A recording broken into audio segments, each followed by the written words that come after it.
Good evening, Bahamas. Coming up tonight, more reaction to government's plans to borrow $150 million. Crews in from Florida for Cable Bahamas' restoration efforts in Grand Bahama. We'll tell you how our Bahamian chefs are doing in the first day of the 2016 Culinary Olympics. That story coming right up. Plus, the Red Cross gets a hefty donation.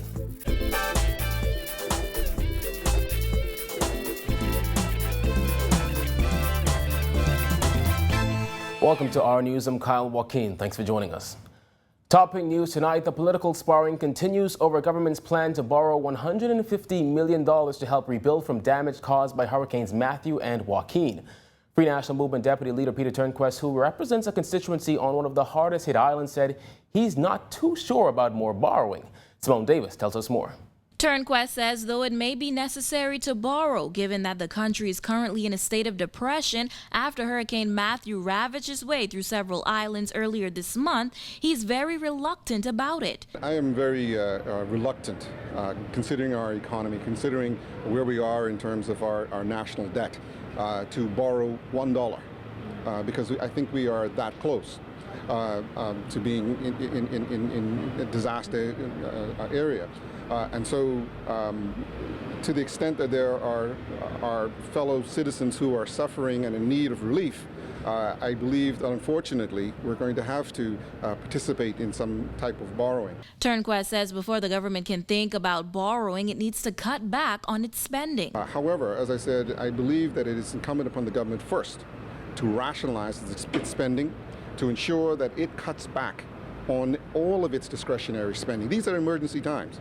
These are times that call for sacrifice. And so some of its pet projects, some of the things they would like to do, some of the capital works that they would like to do, they may need to scale back and take care of the immediate needs and reprogram, if you will, the spending plan. The FNM Deputy Leader also said a lot of questions should be answered to ensure that there is some type of mechanism to ensure that taxpayers are reimbursed. I believe that, again, we must be very careful as we go out to borrow. The question that arises is, what are we going to spend this money on? Are we going to be fair about it? Who is going to manage it? How are we going to ensure that we have accountability for this money that we raise? The question that arises in respect to assistance that will be provided to, or is proposed to be provided to residents and to businesses, is that a grant or is that a loan? I believe that we ought to ensure that there's a way, some mechanism for the taxpayers to receive that money back. Reporting for our news, I'm Simone Davis. Thanks, Simone. Well, United Democratic Party leader Greg Moss is calling this latest effort to borrow shocking. He's also blasting the Prime Minister for admitting that government has failed to collect much of the taxes owed. Jasmine Brown has that.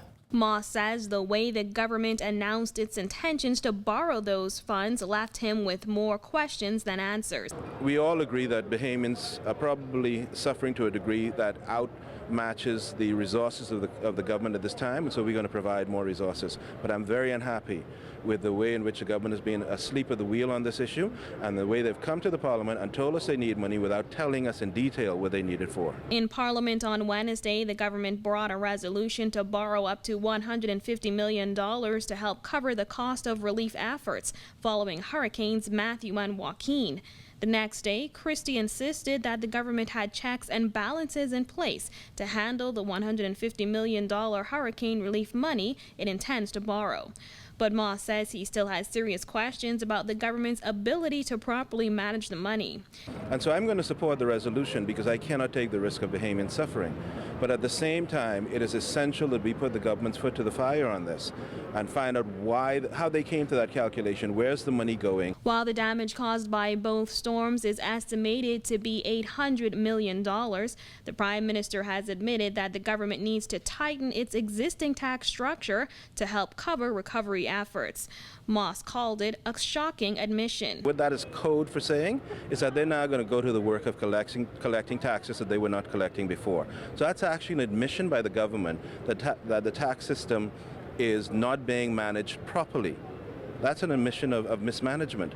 Okay, fine, we've gotten to that. Let's fix the mismanagement. But what this government is again failing to think about, and what I expect the FNM will not even bring on the table, is that when we're talking about the fiscal resources of this country, we're talking about the fiscal resources supposedly in an equitable environment.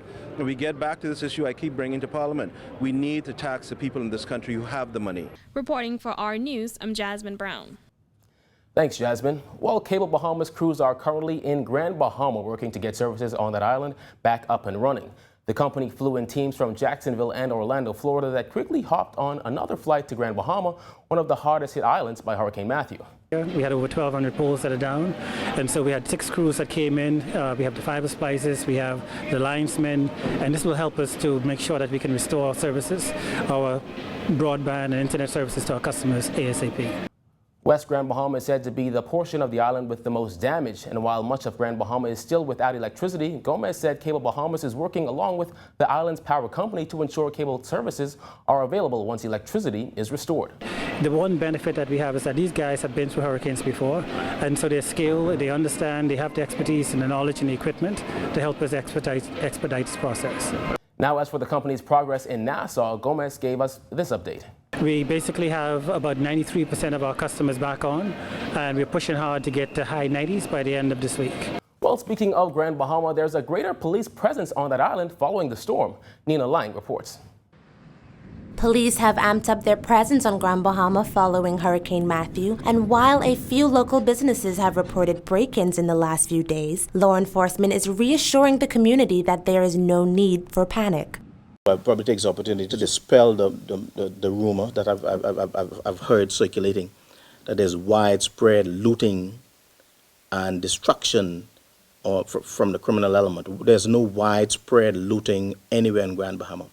Mr. Seymour said the police force is working to deter future break-ins and asked that residents take special care to secure their properties at all times. As part of our response to this, we would have employed more police officers on the streets in the day and particularly at night. And so we have enhanced our police presence on the streets of Grand Bahama, looking out for the business places and, of course, the other residents alike. But notwithstanding that, though, members of the public and the business community are still advised to ensure that they exercise due caution and care and assure as much as they possibly can to secure the premises. The police chief also called on residents to adhere to road laws, particularly in the absence of stoplights and street signs. Still stop at the light or still stop at the stop sign. If you were there first, then of course you have the right way to go across.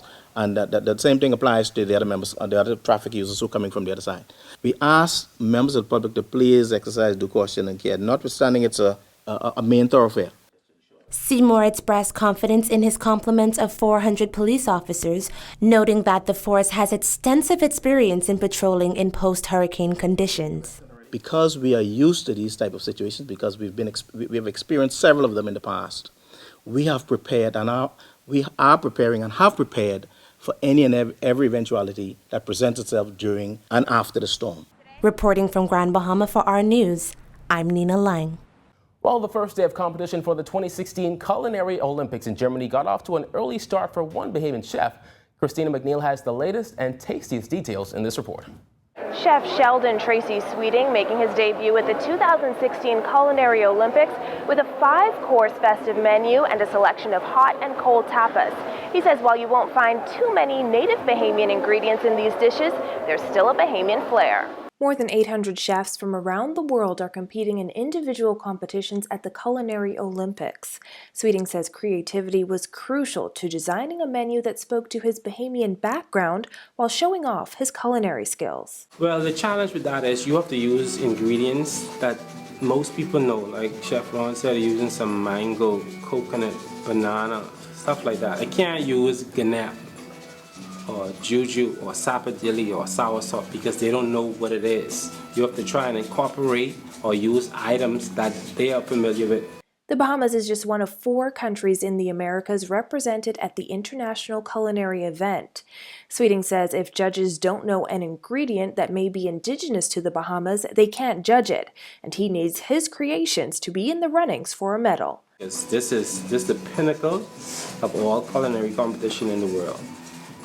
we have the Taste of the Caribbean. That's a regional and somewhat local competition. This is an international competition where you have thousands of chefs from all around the world competing.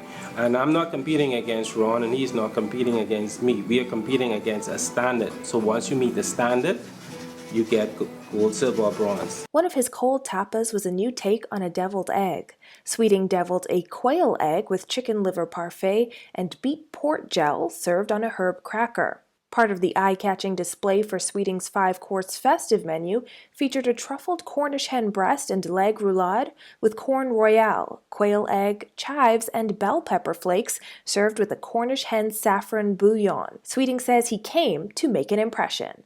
This is the second time as an individual. In 2012, I competed. I got a bronze medal. Prior to that, the Bahamas fielded a team in 2004 and 2008. I don't know. I guess because due to finances, we weren't able to field the team this year.